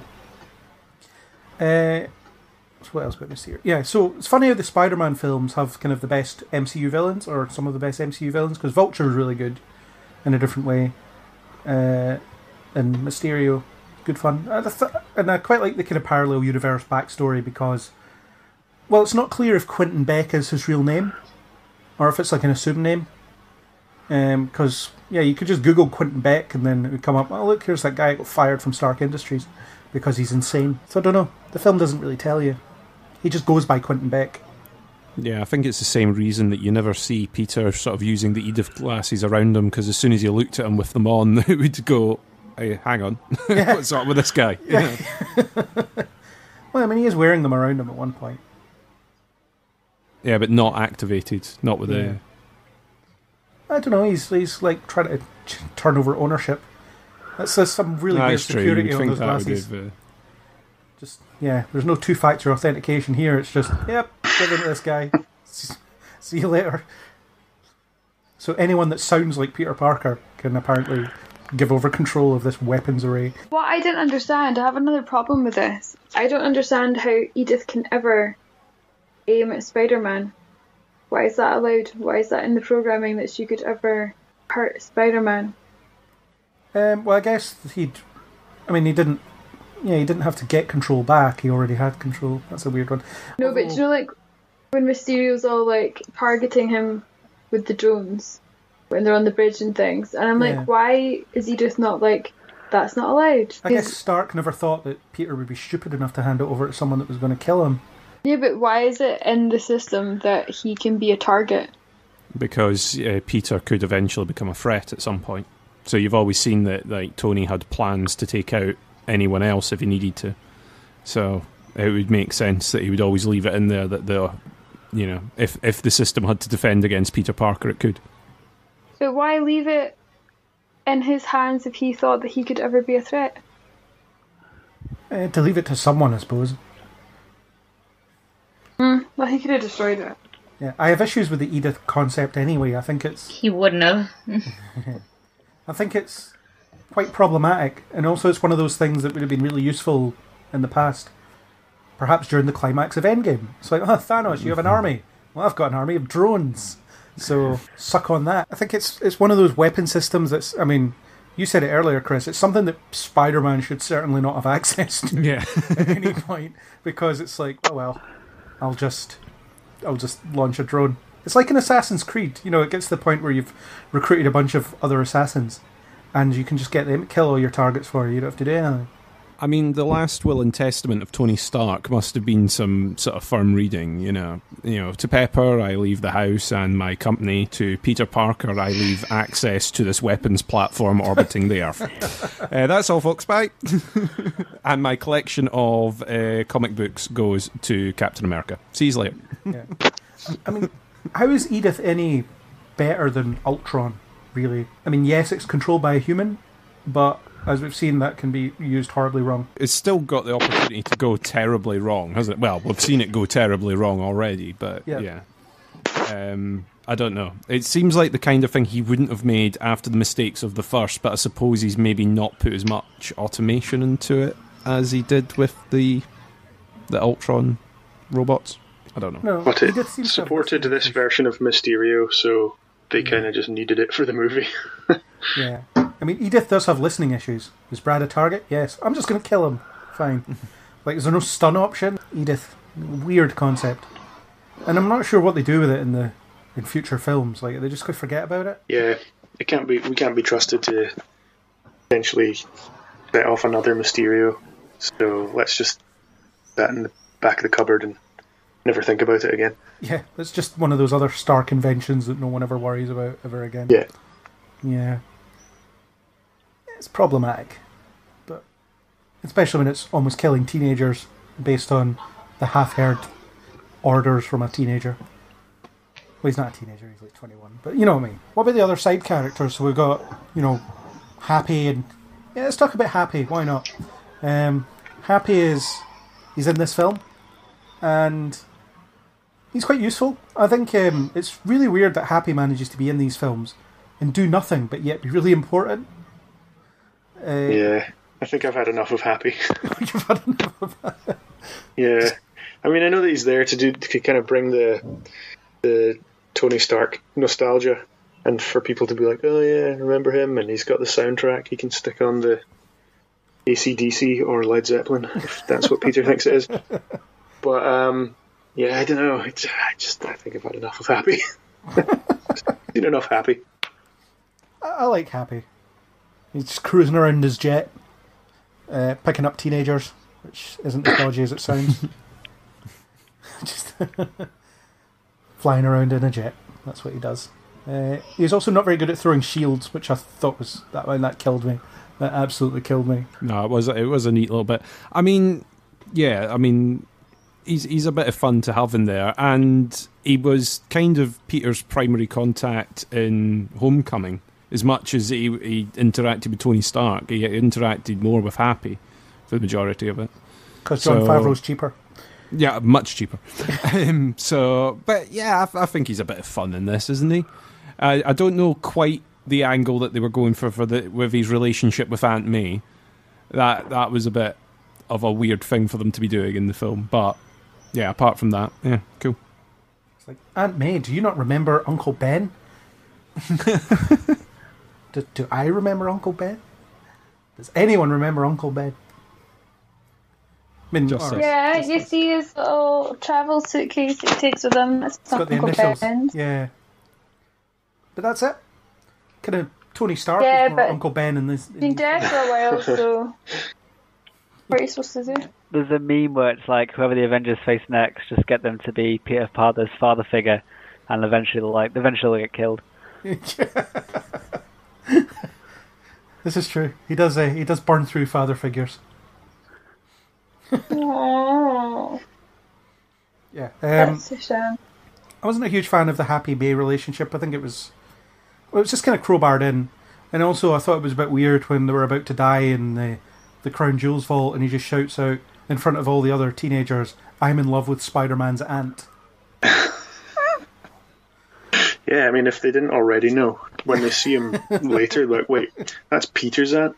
I wonder if they're the same person. The only explanation is that Peter Parker and Spider-Man are related and have the same aunt. I'm not happy with Happy generally. I don't like him. I've never liked him. Yeah. So the insistence of keeping this character in the MCU, and he's always just there, and I'm like, get this man out. I don't care. And now they're like shoehorning in this romance, and like, ugh, I hate it. I absolutely hate it. It's the worst. He's the worst. I hate him. For any reason, like, you know, he's a nobody. He like literally has no personality. He's just kind of like a bumbling buffoon, but like not even in a likable way. It's just like, what even are you? Just like, no thanks. And also it doesn't help that the 2 movies he directed in the MCU are my absolute least favorite. And so it's just like, what is it with Disney and this man, and why do they keep giving him work? Stop it!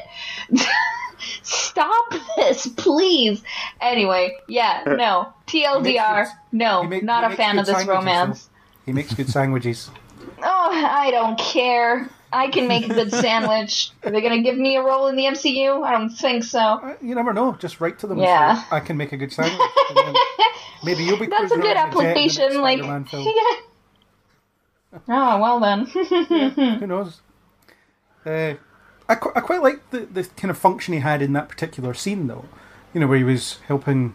Well, he was stitching up Peter's wound. And he was telling him, look, Tony Stark was a mess. You probably shouldn't listen to him. He doesn't even get it half the time. And then the kind of knowing look he gave as Peter was playing with the holograms.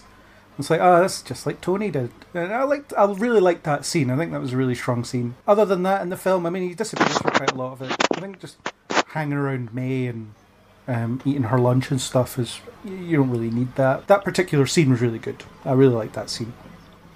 So then Betty and Ned, I really like that, actually. I mean, they get together in the comics. The versions of those characters get together in the comics. And it's just the comedy value, and it gets Ned out of the way most of the time. I thought they were fine. I don't think he was as good as he was in the last film, and that just made me kind of annoyed that he was there at all.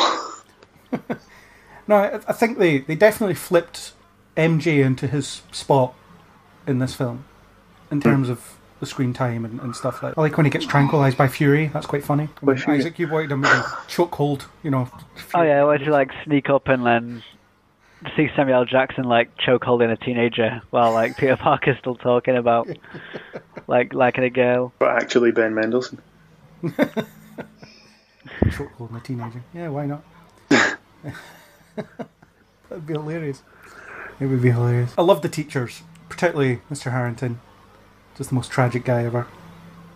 Just the worst life. He's keeping it together, and really enjoys getting his upgrade living. Well, the thing is, when the bus is almost careened off the mountainside, and then it's like, oh, baby mountain goats. We didn't just almost die 10 seconds ago. I mean, it's for a joke, and it's so Peter doesn't get seen when he destroys the drone, but still, it's... I think that was the problem with some of the humour in general. It was a bit on the nose in a lot of places, actually. You know, where it's like, that joke doesn't work here because it's... You know, there's too much dangerous stuff going on to be making this joke. They were kind of going for a bit more of that light-hearted tone, but then also you have to have near-death moments because we've got an Avengers level threat.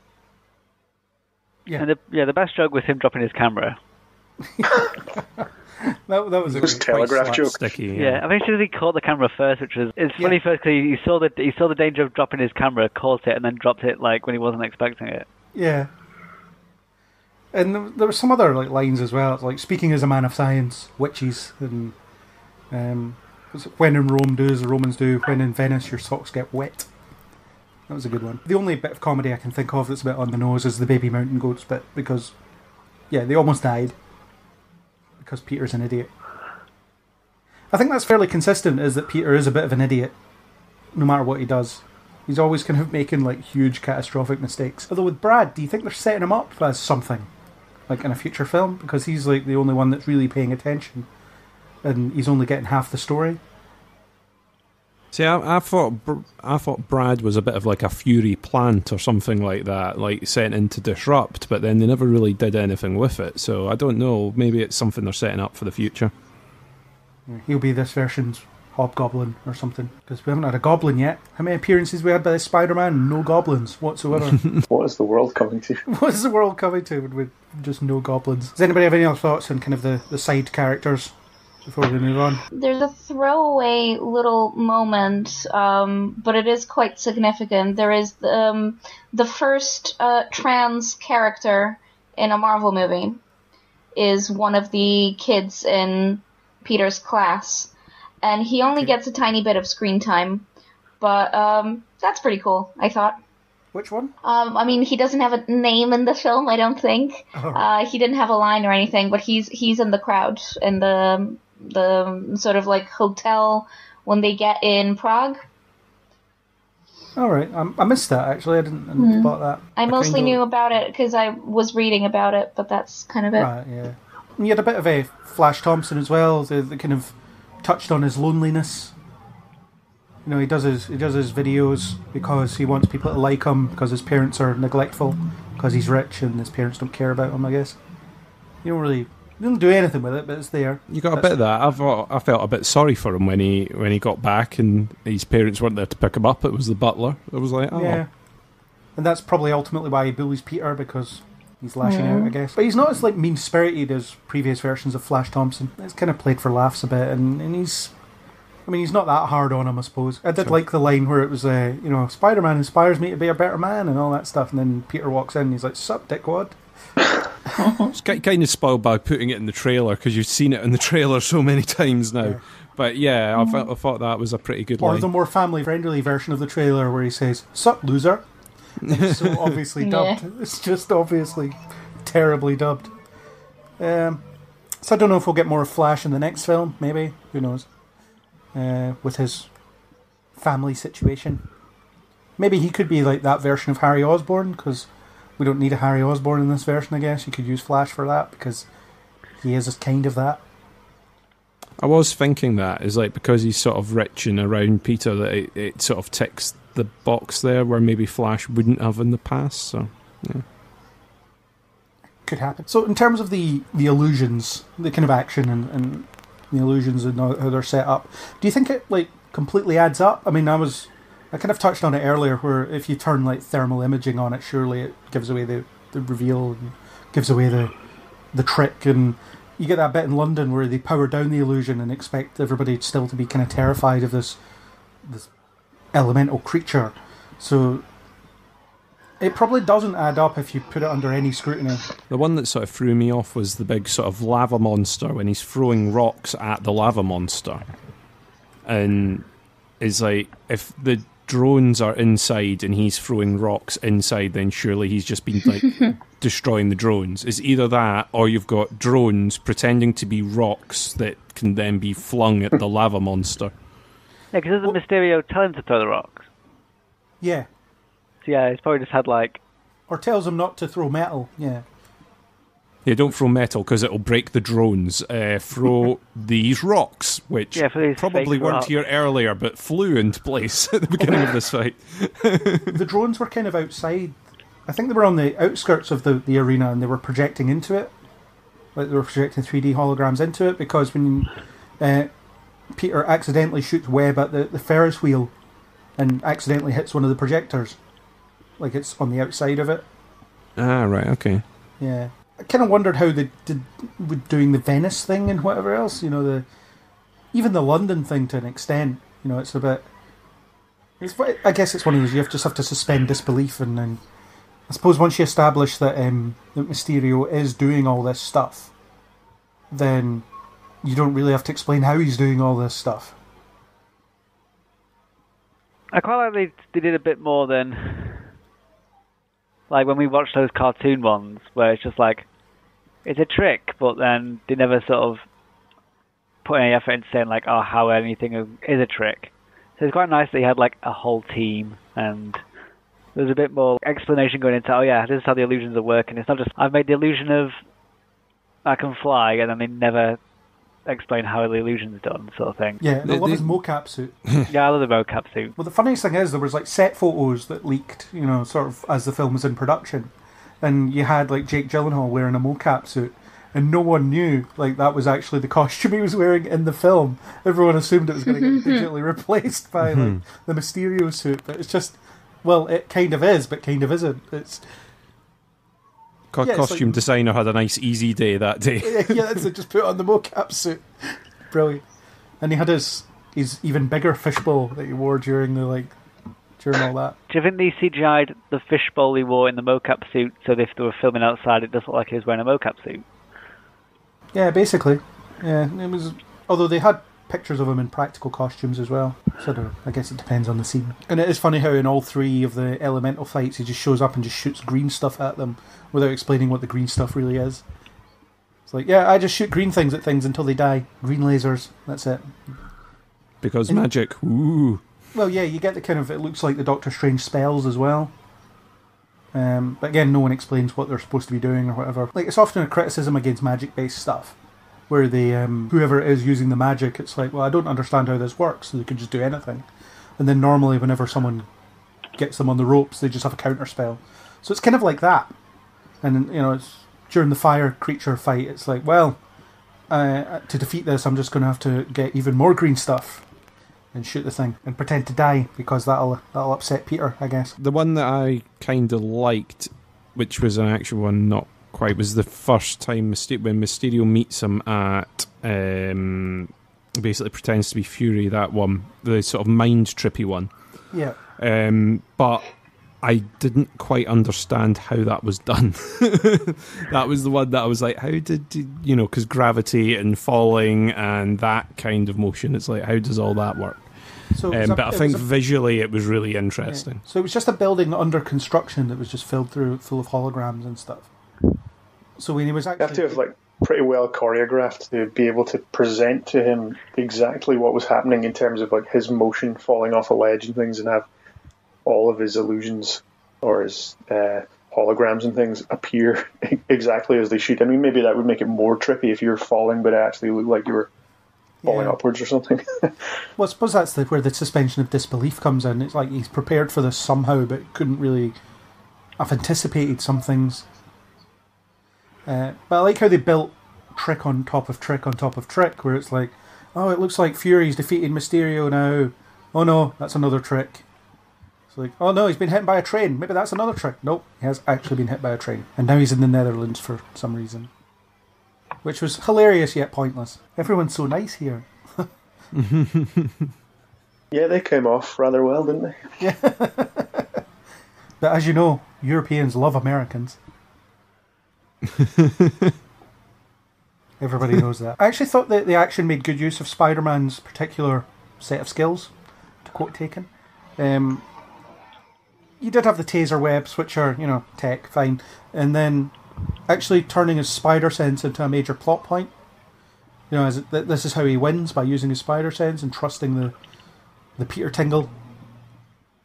As I really hated that term. Yes. But it's really good because we've never had that in a film, actually.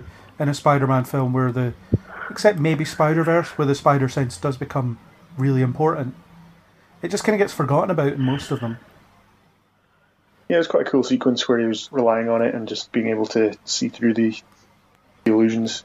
Yeah, just close your eyes and trust your instincts. And that's quite reminiscent of how you would defeat Mysterio in the comics as well. At least the first time. Repeat appearances from Mysterio are really weird because it's like, I know everything's an illusion. Like, why am I still falling for it? Yeah, once the penny drops, that's it. Once Mysterio was revealed, it's like, you can imagine him getting caught at first, but then he's not going to be caught after that. Yeah. I mean, I liked the fact that there was sort of the hints that it had been playing up and it hadn't quite been the same since Endgame. Yeah. That his sense hadn't quite been working the same way. So I wonder if that was a conscious thing because he was relying more on Stark tech than he was his own powers. Because, if anybody's wearing the Iron Spider outfit, surely anybody can be Spider-Man, basically. Because it can just mimic those powers. You would think. Yeah, maybe it was because he was emotionally affected by those events, so his general demeanour was kind of all put out of whack. Yeah. And I think it's quite telling that the suit that he builds, or using, Stark tech as more of a fabric suit than it is like a metal suit. That says a lot about like who he wants to be and how he wants to be perceived and how he sees himself, I suppose. You even saw him consciously sort of pick what he was going to put on the suit as well, and he got rid of the extra arms and this and that and the other. They all got ripped off. Where was Karen, though? Who? His faithful AI pal. Oh, from the first movie? Yeah. Or his little drone. Yeah, Droney. Where was Droney? Nobody really liked Droney. Nah, I thought it was a bit too much, actually. And even then, the running out of webbing thing, I like that as well. Because I don't think we've ever seen that in a Spider-Man film. It's just his web shooters get destroyed in The Amazing Spider-Man, I guess. But it's a common thing in like the comics and cartoons and stuff where he's in the middle of a fight and he's like, oh crap, where's my webbing? I've got no spare cartridges. Oh no, what do I do? So that's different. And then he has to think his way out of the problem, which I like. I like it when Peter Parker has to think his way out of a problem. Yeah, that was good and authentic. Walks out with his shield and explosive hammer. Is it a reference? Maybe not. I think it was. It's handy that you have drones because it means you can blow them all up without really worrying about hurting people. So that's very Spider-Man as well. Not having to worry about kind of killing anybody. And he doesn't even do much to Beck as well. He just punches his little globe thing rather than him. Because, you could take someone's head off if you punch them hard enough. I mean, I'm not sure if I missed it on any viewing, but how does Beck actually die? I don't get, like... he gets shot. It's hit by one of the drones. He bleeds out. Is he hit by one of the drones? Yeah, one of the bullets, I think. Yeah, he gets shot because he orders the drones to shoot, and Edith says, you're in the kill zone, that's why we're not shooting. Yeah. And he says, just shoot, and so he gets hit by a bullet, and... Even though it turns out that that's like a fake version, I guess the real version of him still has gotten shot. Yeah. And like he bleeds out, I think. Because the last you see is obviously he tries to shoot Peter, but Peter's like aware of it and sees through the illusion and deflects the gun. But yeah, so I suppose that naturally gets us on to the ending. So Laura and my namesake. Great, this is where it comes in. I thought it was a great ending. Mysterio having one last trick up his sleeve. And the fact is, it's almost a lesson in I should be careful who I tell my secret to. Although it was actually fake Fury that told the secret. Yeah, I think it's less about that for me and more about like in the same vein that the bad guy in Homecoming was, sort of like a cautionary tale on like here's what happens to the little guys when like capitalism and greed takes over. Like Mysterio's story very much is about fake news and like the world now and how we are prepared to believe anything, and if it looks real enough, like who's to say? And like it like that mid-credit scene like just left me feeling like, oh no, now what? Because, like, that looks real, and people were prepared to believe all of that. And, what do they know of Spider-Man anyway? Yeah. So, like, I don't know how they'll get out of it, and I hope that the way that they do get out of it is nice and satisfying and doesn't just get swept under the rug, because I would hate that. Yeah, I think it's a really interesting question to ask about what, in today's day and age where, like, we see a lot of, like, incredibly well-crafted fake stuff.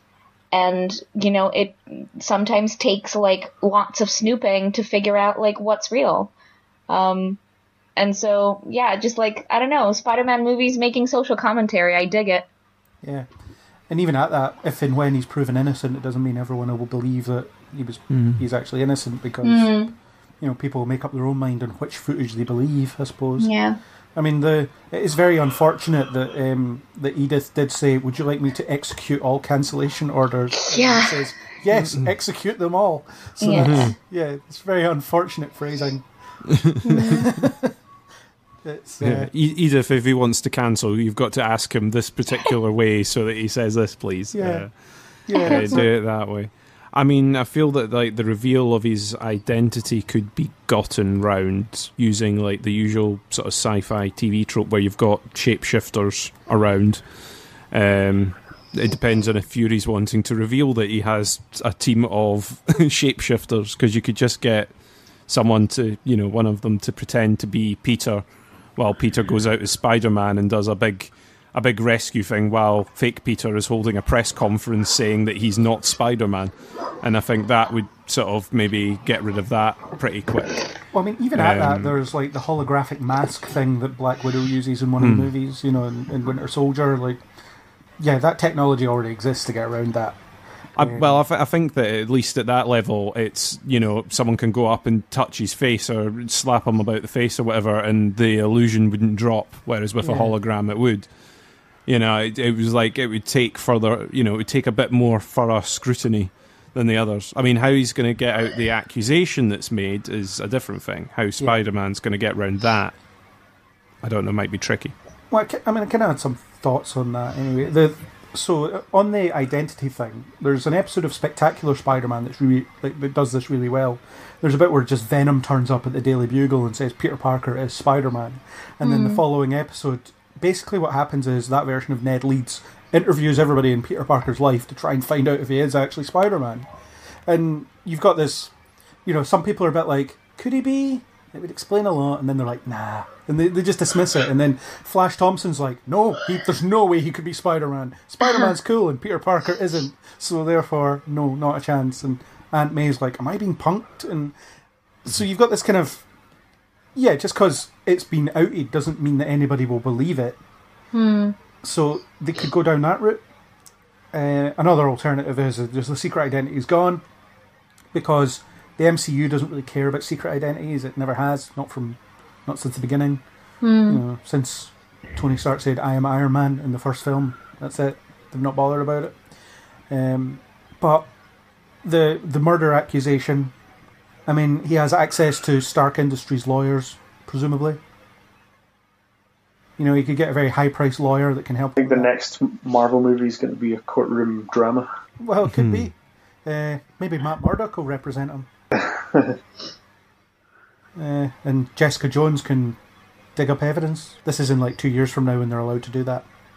So that's a possibility. I think it's more likely that he has to clear his name, that it all stands, and that going to make the fact that his identity's out there is going to make it harder for him to hide, and he's going to have to go on the run and somehow work out how to clear his name or prove that the accusations are false.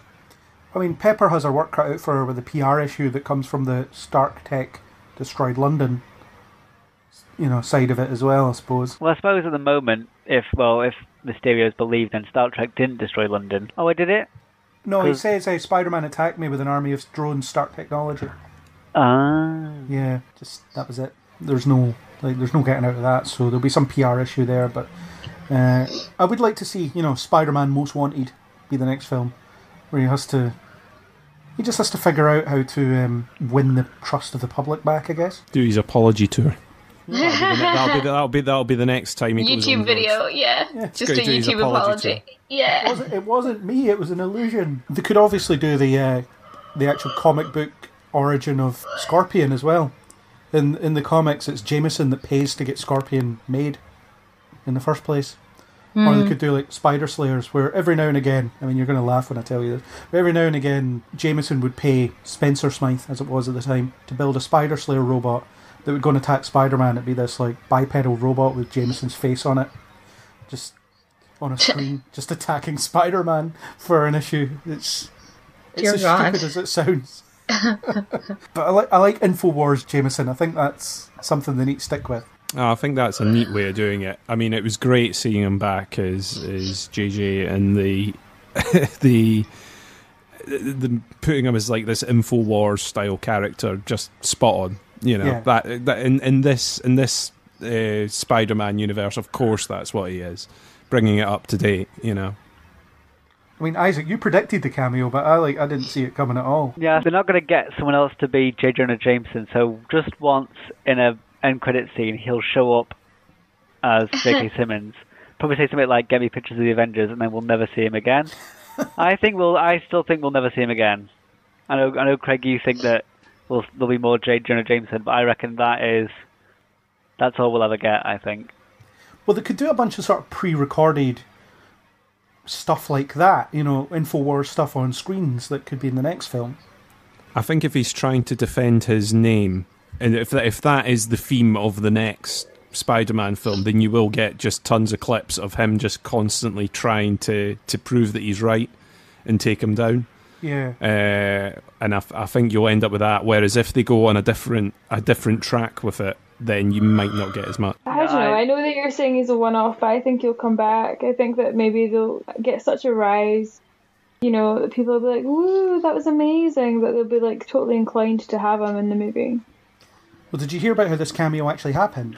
Nope. Apparently they asked J.K. Simmons to do it, and he said no. Like, he flat out said no initially, and then they sent him information on what the cameo would involve. And he was well up for it, so they just got him into an office, put up a green screen and filmed it in like a couple of hours. Couple of hours? Yeah, and it was like the last thing they shot. You'd think it would take 5 minutes. Well, I mean, you've got to do different takes and stuff, you know, that's how filmmaking works. 5 minutes. Sounds like a Nail Before podcast. Yeah, I think that he's probably done with the character, and even if he liked that treatment, I think probably would have agreed, yeah, I'll come back, do this, kind of kick this whole thing off, and then bow out, because I think he's probably done with that. Well, I hope not, because he's among the finest comic book castings ever. How frustrating is the end, though? In what way? It's pretty frustrating, because you're like, oh my god, we're about to get Spider-Man hated by everyone. How's he going to get home? Well, it's pretty consistent with the comics, actually, where a lot of New York just think he's a menace. Yeah, Like him. But this is like beyond a menace. This is him having killed someone who could have potentially have been new Iron Man. This is true. He has been accused of murder before as well. I guess we'll see in, like, I don't know, when's the next film due? 2 years? Apparently it's Tom Holland's final film in his contract as well. In his whole life. It's funny because it is his whole life.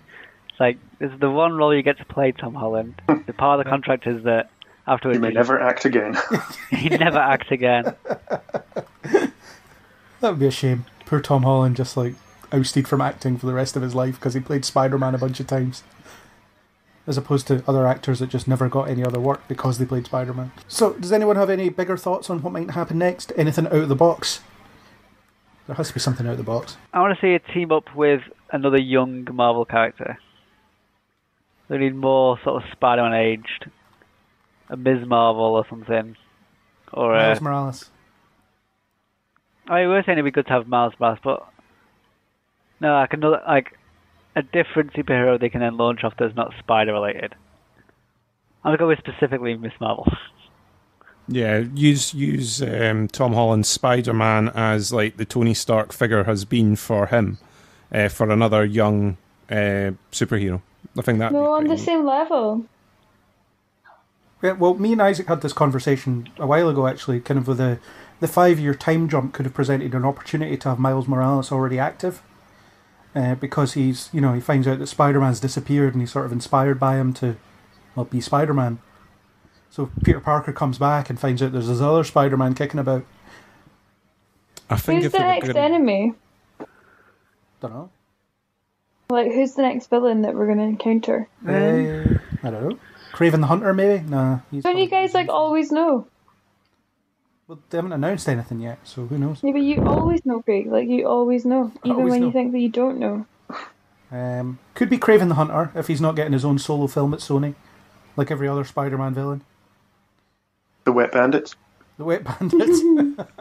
Sticky Bandits. Well, Sticky Bandits, because he's back in New York now. So on that note, we could wrap up. We can wrap this up in a neat little web and go our separate ways. And I don't know. I don't know where this analogy's going. I'm just spitballing here. Okay, so Isaac, what are your final thoughts on Spider-Man Far From Home? I didn't think I'd be excited for another Spider-Man movie. Spider-Man's never been my sort of go-to hero. Before this, I would have been like, yeah, it'd be nice to see a new hero, or like Doctor Strange, or some other different character, because we've had a load of Spider-Man movies before. But sort of on the cliffhanger that we've been given, I'm now like, just make another one of those, like pretty much straight away. And then... And I'm sure whatever we get next was, I think it's Black Widow next, isn't it? By the looks of things. Supposed And to that'll be great, amazing, fantastic. And then I'm sure like that'll end up with a similar sort of cliffhanger situation where it's like, just show the next Black Widow film. Black Widow? It's a She's prequel. getting a... Yeah, it's pretty. God, she's why getting do they bother with those things? I know. At this point, I don't care either. It's like, all right, I guess we're getting the Black Widow movie that nobody wants at this point. Sorry. Maybe that's why it'll surprise you. You know, because you're not that bothered. Ugh. Wow, the excitement. Well, like, think of how much time, effort, everything involved in that, and it's like, why bother? It could be pivotal. Who knows? Nah, The money. The money. sorry, Follow the Isaac, money. you were saying? And so at the moment, I'm quite excited for another Spider-Man movie. I think there'll be usually a character that I'm never really bothered about. Suddenly has become like the most important character in the series. Kind of like, okay, I want to know what's happening now. I want to know how he's going to get out of this sort of jam. There'll be different films to come before it, but it's quite fun to be like sort of quite geared up for a sequel now. So yeah, bring on more sort of Tom Holland just swinging around, and yeah, just keep making it well. Marvel will make I movies feel the forever. same way. I legit feel the same way. I'm always bragging about how many Spider-Man movies there are. I don't actually know why, considering that like that's like the only one that I really super knew growing up. But yeah, I'm excited for the next one too. And yeah, I've surprised myself. And how many costumes do you think he'll wear in the next one? 8. Just all the costumes. Maybe he won't have any costume. One Maybe for each leg. It'll just be like him trying to get home. Just him trying to get home. The whole Just him trying to get home. 2 hours. Just on, Maybe just on there'll like be the no- subway for yeah. 2 hours. Yeah, it's the Yeah. Warriors, but Yeah, oh my Spider-Man. god. Yeah, it'll be like, yeah. Gotta get back to Coney. He won't have any villain because everyone will be his enemy.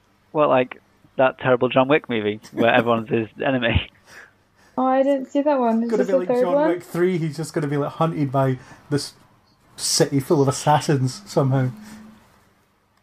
Yeah, that's what it's going to be. Well, that'd be a different take. We've not seen that film before. I'll give them that. Kat, final thoughts. Yeah, a really nice kind of way to continue Spider-Man's story and also kind of wrap up some Endgame things. Peter continues to be my son, and he must be protected at all costs. And I feel How young were you personally when you had him? victimized. Sorry? How young were you when you had him?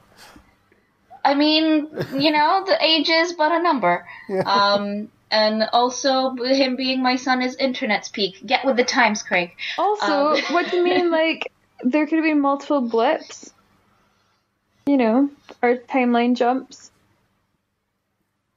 Oh, I don't know about that. What are we Anything's talking about possible. just now? I think she's more If you referencing qualify how old were you when you had- age-wise. Yeah. Never mind. Being Oh, okay. Spider-Man's mum. Okay. Yeah. Sorry. Maybe I am a time traveler. Yes. Yeah. 5 out of 5 would watch again. Cool. Chris?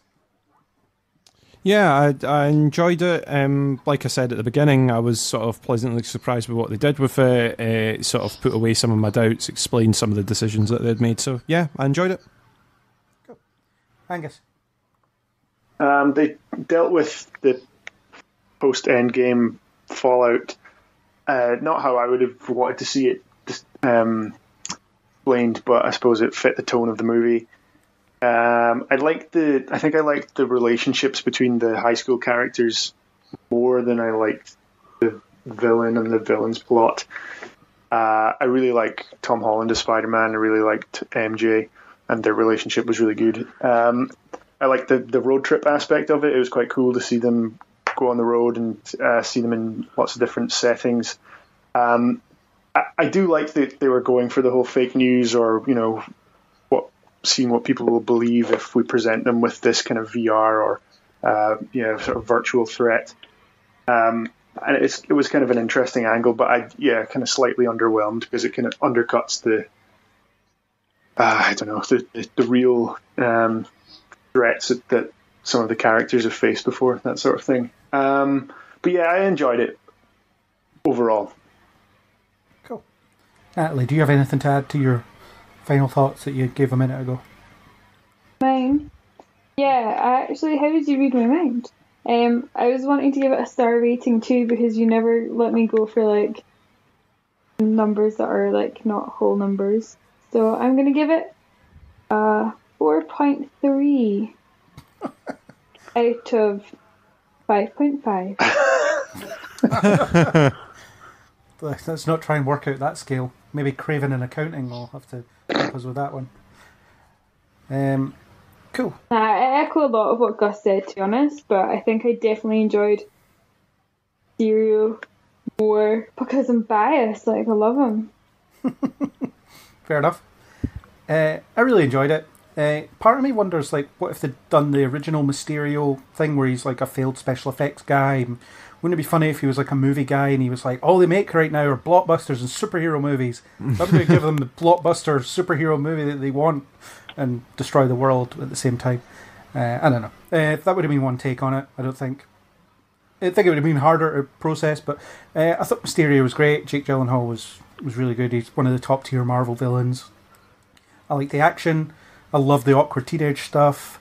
I liked Peter Parker's arc. I just liked almost everything about this film. I think that did a good job. I think the Fury stuff, whether he's real or not, was a bit overdone. But other than that, I mean, yeah, I just had a great time, and it was just a nice, fun time at the movies, and it's good that I can watch a Spider-Man film and be like, yep, that's what I want. That's exactly what I want. Because Spider-Man is one of my like 2 favourite things ever.